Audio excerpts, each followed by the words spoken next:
श्री शिवाय नमस्तुभ्याम। हर हर महादेव। स्वागत है आप सभी का आज की विशेष वीडियो में, जिसके माध्यम से आप 3 उपाय जानेंगे जो कि सावन मास शुक्ल पक्ष की पुत्रदा एकादशी में यह उपाय किए जाते हैं। तो पहला उपाय आप जानेंगे संतान प्राप्ति के लिए उपाय, दूसरा आप मनोकामना पूर्ति या फिर आपका कोई धन पैसा अटक गया है उसको प्राप्ति के लिए उपाय जानेंगे, तीसरा उपाय आप रोग मुक्ति कष्ट के निवारण के लिए उपाय जानेंगे जो कि श्रावण माह की पुत्रदा एकादशी या फिर पौष क्रम के आदि में यह तिथि पड़ती है, उसमें जो एकादशी आती है पुत्रदा एकादशी, उस पर भी आप इस उपाय को कर सकते हैं। तो आइए देर न करते हुए जानते हैं हम अपने पहले उपाय को कि आपको क्या करना है। पहला उपाय हम जानेंगे संतान प्राप्ति का, जो कि इस प्रकार है। संतान प्राप्ति के लिए आपको क्या करना है, 5 अगस्त को सावन माह की पुत्रदा एकादशी पड़ेगी जो कि शुक्ल पक्ष में पड़ती है।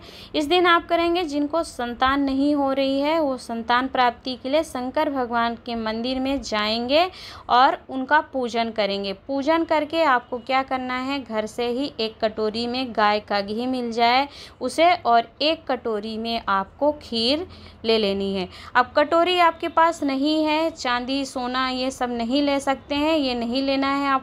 आप कटोरी एक चाहें तो मिट्टी के जो गोल दीपक आते हैं, गोल जिसमें चोंच नहीं बनी हो, वह भी पात्र कहलाता है। तो 2 कटोरी आप मिट्टी के भी ले सकते। एक में आपको खीर रख लेनी है और एक में आपको घी रख लेना। अब यह दोनों कटोरी और 1 लंबी बाती का घी का ही दीपक तैयार करके शिवालय में आप जाएंगे और सर्वप्रथम शिवलिंग का पूजन करेंगे। और यह दोनों कटोरियों में से 1 घी की कटोरी और 1 खीर की कटोरी शिवलिंग के समक्ष में उनके सम्मुख सामने आप रख दीजिए और क्या करेंगे, आप पूजन कर लीजिए। पूजन कर लीजिए, संतान प्राप्ति के लिए आप प्रार्थना निवेदन कर लीजिए। देखिए तिथि होती है एकादशी की तिथि है और पुत्रदा एकादशी है, अर्थात सावन माह में इस दिन पुत्र प्राप्ति के लिए अनुष्ठान या उपाय किए जाते हैं तो संतान की प्राप्ति होती ही है।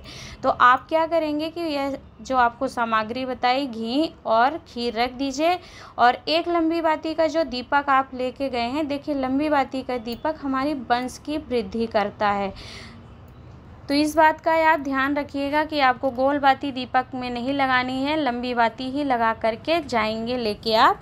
और क्या करेंगे कि शिवलिंग का पूजन कर लिया, कटोरी आपने नीचे उनके सम्मुख में रख दी। अब प्रार्थना निवेदन कर लेंगे संतान प्राप्ति की और शिवलिंग पर चढ़ी हुई 2 बेलपत्र आप उठा लीजिए।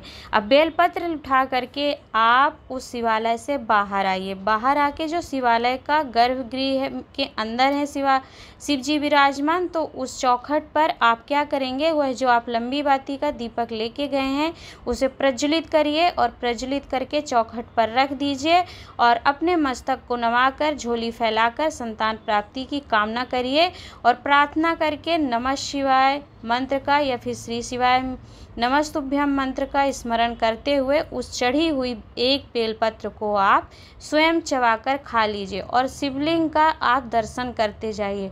उनसे निवेदन, अपने नेत्रों को शिवलिंग पर टिका करके दर्शन करिए और उस बेलपत्र को खा लीजिए। और दूसरी जो बेलपत्र आप लेकर के आए हैं शिवालय से बाहर, तो 1 आपने खा लिया, 1 अपने घर जा कर के पति को खिलाते हैं तो संतान की प्राप्ति होती है, ऐसी निष्ठा है। बस आपको ध्यान रखना है कि चौखट पर दीपक जलाने से पहले ही आप 2 बेलपत्री उतार कर ले आइएगा।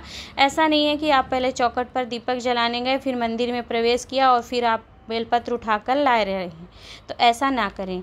फिर आपको वह बेलपत्र पति को खिला देनी है। सावन मास की शुक्ल पक्ष की पुत्रदायिका एकादशी के दिन इस उपाय को आप करते हैं तो प्राप्ति होती ही है संतान की, ऐसा पूज्य गुरुदेव का कहना है।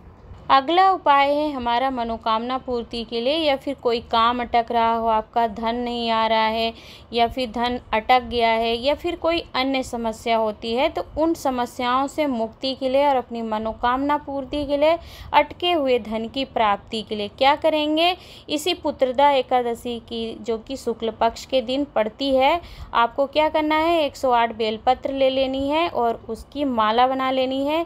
बेलपत्र को धागे में बांध लेना है, उसको सुई से प्रयोग करके नहीं बनाई जाती है। बेलपत्र की माला डंडी में ही धागे से या कलावे से बांधकर 108 बेलपत्री की माला तैयार करके भगवान शंकर को समर्पित कर देते हैं तो आपकी सारी मनोकामनाएं पूर्ण हो जाती है। जो आपका धन अटक गया है वह प्राप्त हो जाता है, या फिर अन्य समस्याओं की कामना से यदि आप 108 बेलपत्र की माला शिवलिंग पर समर्पित करते हैं सावन शुक्ल पक्ष की पुत्रदा एकादशी के दिन या फिर पवित्रा एकादशी के दिन, तो आपकी कामनाएं पूर्ण होती हैं। क्योंकि इस तिथि का शास्त्रों में बहुत प्रमाण मिलता है कि सती माता ने भगवान शंकर को पाने के लिए पुत्रदा एकादशी के दिन ही 108 बेलपत्र की माला समर्पित करी थी, तो शिव उन्हें प्राप्त हुए थे। और माता लक्ष्मी ने भगवान विष्णु को प्राप्त करने के लिए इसी पुत्रदा एकादशी के दिन 108 तुलसी की पत्ती की माला समर्पित की थी, तो वह भी उन्हें प्राप्त हुए थे। तो शास्त्र वर्णन करता है कि इस दिन सावन शुक्ल पक्ष के दिन यदि आपके घर में रोग बीमारी कष्ट कुछ बना रहता है, कुछ न कुछ बीमारियां लगी रहती हैं, तो आपको क्या करना है कि इस दिन आपके घर के जो बड़े बुजुर्ग हैं, माता पिता हों या जेठ जेठानी हो, उनको क्या करना है, आपको पुत्रदा एकादशी के दिन पीला फूल या पीली चने की दाल या फिर पीला वस्त्र, जो कुछ भी हो आपके पास पीला, उसे भेंट करना चाहिए, अर्थात उन्हें देना चाहिए। यदि आप ऐसा करते हैं पीली वस्तु का दान पुत्रदा एकादशी के दिन, तो पीली वस्तु का दान करने से घर में फिर आपकी कोई बड़ी बीमारी प्रवेश नहीं करती है। और यह दान आपको कहीं बाहर जाकर के नहीं करना है, अपने घर के सदस्यों में ही करना है बड़ी बीमारियों से मुक्ति के लिए। तो पीली मिठाई भी आप दे सकते हैं, पीला पुष्प, पीला अनाज या पीला वस्त्र, कुछ भी दान करें पर करिए ज़रूर, घर पर ही करिए। पुत्रदा एकादशी साल में 2 बार आती है, एक तो श्रावण महीने की शुक्ल पक्ष की पुत्रदा एकादशी होती है, दूसरी पौष माह में श्रावण मास की तरह ही पुत्रदा एकादशी प्राप्त होती है, जो कि संतान की वृद्धि करने वाली होती है, मनोकामनाओं को पूर्ण करने वाली और बीमारियों कष्ट का हरण करने वाली होती। तो उपाय को लेकर मन में आपका कोई प्रश्न हो, संशय हो तो कमेंट में पूछिएगा। अधिक से अधिक लोग इस वीडियो को प्राप्त कर सके, लाभ मिले, इसके लिए वीडियो को लाइक करके शेयर कीजिएगा।